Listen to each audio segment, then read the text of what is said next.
All right, we've got another flight video. This is from Monday, May 10th, 2021. I went up with my mother-in-law, Cynthia, who is known by all of our grandchildren by Ba. So I'll be probably referring to her as Ba for the rest of the video. And then my son, Kellen, in the back seat again. We had a cool little shot of this Cessna landing in front of us as we're holding short for the runway.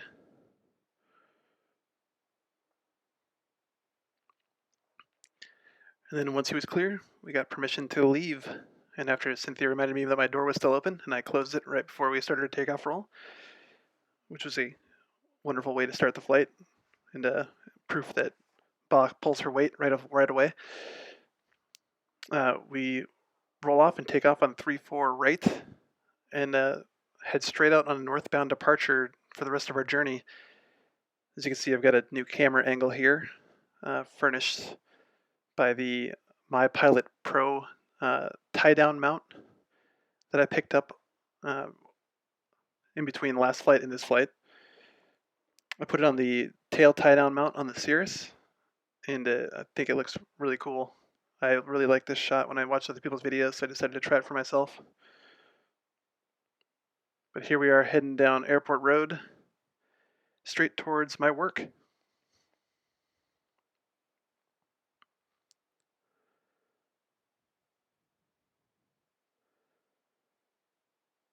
So I got to fly over work and then go home, eat dinner, and come back and go to work later.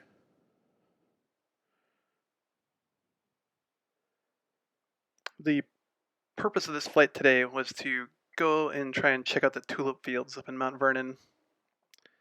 But on the way, I put in some waypoints on the GPS to fly over Ba's house. So this next clip is where we start heading a little bit to the northwest towards Camino Island. Her house is on the southern tip of Camino Island. And I thought this was a cool shot, just going over with that boat leaving a wake below us.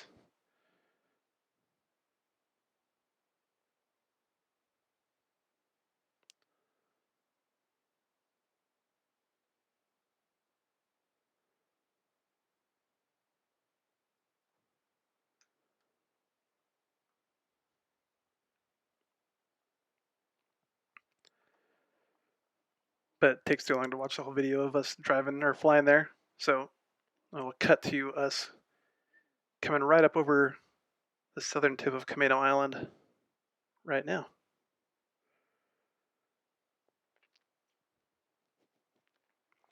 It didn't take long to get to Ba's house either. I was almost just barely done leaning for cruise when I looked at the waypoint and saw we were right on top of it.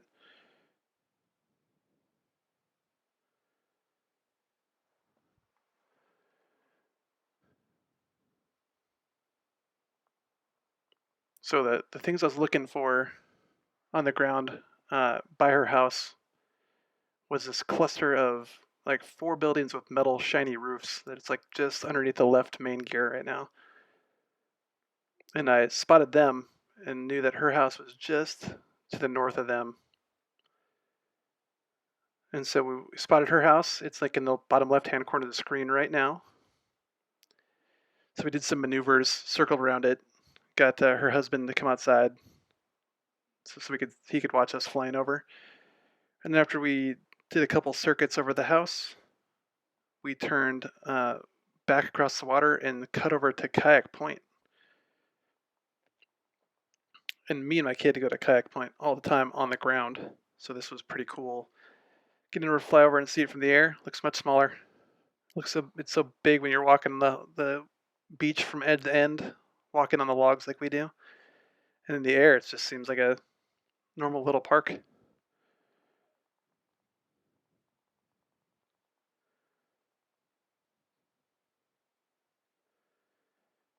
then from Kayak Point, we cut over straight to Lake Goodwin. And that was our reference point to turn straight north and find Ba's other daughter's house, my wife's sister. And you can't really see it that well while we were circling this, but it's coming up just underneath the right-hand wingtip, like right now. And I turned and we circled it a couple times trying to get them to come outside too and look at us, but we couldn't. We couldn't get them to get outside. So finally, I make it up to our target and find that we have utterly failed. The tulips are gone. Apparently, they were harvested last week, and we got nothing but some green tulip stems left, I guess. So as a fallback plan, we entered the pattern for Skagit Regional because my wife's dad's house is under the pattern for final for 2-9, which the winds were favoring today. So I figured why not fly over all of my wife's relatives' houses. In the process, I believe I busted Whidbey's airspace accidentally. So later on that night, I filled out a NASA form for that. That was great. Felt really cool later when I was looking at my flight tracks. Just got carried away doing descent and landing checklists, and I'm pretty sure I was still at 1,400 feet when I crossed another shelf. But hopefully I don't get in trouble for that. So let's see how this landing goes. I had a nice, long, stabilized final. Everything was looking good. I was working on my aiming point, so I'd touch down a little bit closer to the numbers instead of 1,000 feet down like I had been doing using the PAPI systems.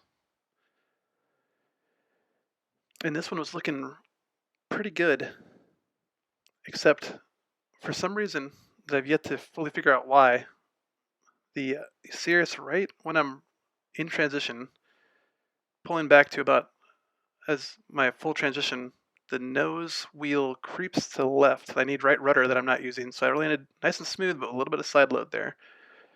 And then as I bring the flaps up to 50% and go to add full power, I'm ready for that right rudder.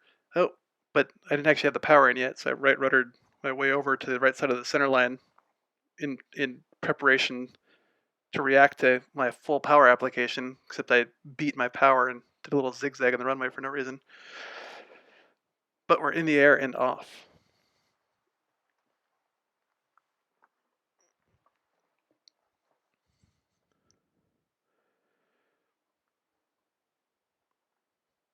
So after this, we turned and headed back south. Well, we actually exited off the downwind, sort of straight ahead, went back to I-5 and then turned south.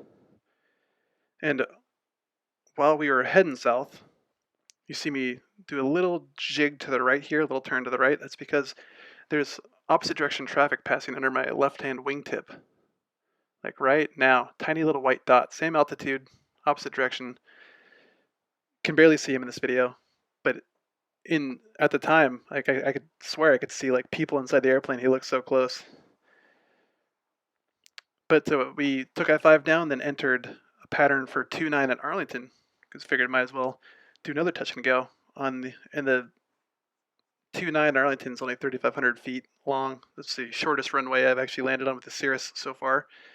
So I figured I'd try and challenge myself to actually do sort of a shorter field landing. And again, looking nice. Touchdown points. Oh, look at that left turn, left yaw right at the very end. Ruined a perfectly good landing by not putting right rudder application in. I gotta get better at defeating that. But I get the flaps up to 50%, get the power back in, and get back off the ground. And I've still got at least half the runway left. So all in all, that was a good touch and go, except for that left yaw tendency right at rotation that I really need to get better at correcting. It's my constant problem in the SR20 so far. So after this, we turned crosswind, departed to the south, called up Payne Tower at Priest Point. They asked me which runway I wanted. I chose the big one. So they had me fly over towards Hat Island to avoid some traffic on the upwind, and then join the downwind for runway 34 left. So I thought this was just a cool little view flying out over Hat Island. And I can't really understand why it's called Hat Island.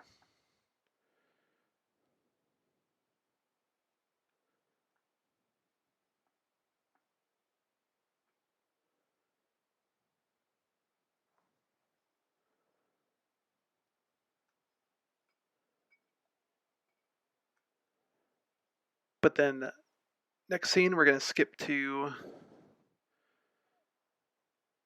turning base the final, coming in to land for our full stop at the end of the flight at Payne Field. I just thought this was a beautiful shot, so I had to include it for some time filler.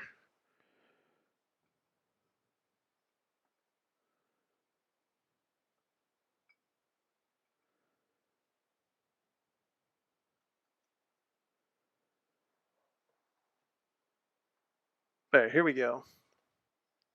Over whatever this lake that is, or whatever lake this is that I use for my reference point on turning base at Payne Field at 3-4 left. But I'm turning in towards my final. There's another Cirrus on a straight in. So Tower wanted me to get in as soon as possible, land ahead of him. So this is my final landing of the day, and it was a little bumpy.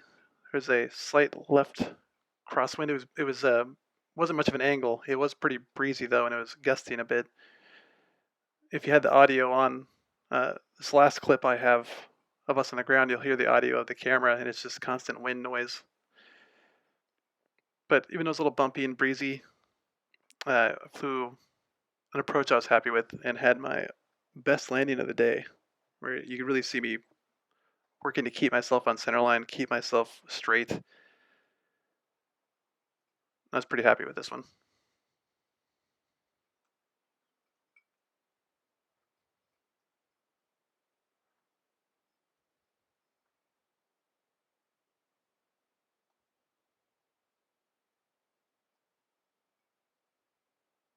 Even though I did drift left of the center line a little bit into the crosswind.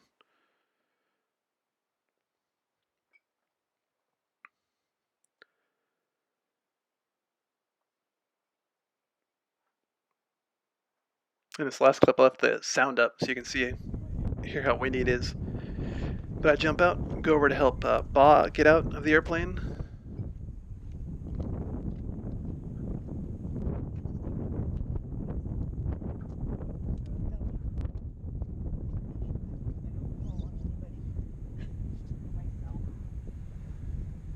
Get her down safely, and then check on my kid, who just wants to hang out in the back seat until I get done pushing the airplane back.